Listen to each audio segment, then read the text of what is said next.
মায়া খুবই খারাপ একটা বিষয়। মায়া থাকা ভালো, কিন্তু এতটা থাকা উচিত না যা নিজের জন্য কাল হয়ে দাঁড়ায়।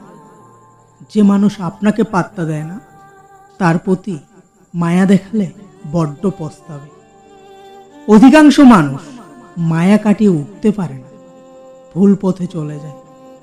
যে মানুষটা তোমাকে ছাড়া ভালোভাবে থাকতে পারে, তোমারও উচিত তাকে ছাড়া ভালো থাকার চেষ্টা করা। তার স্মৃতি নিয়ে বসে না থেকে সামনের দিকে এগিয়ে যাও।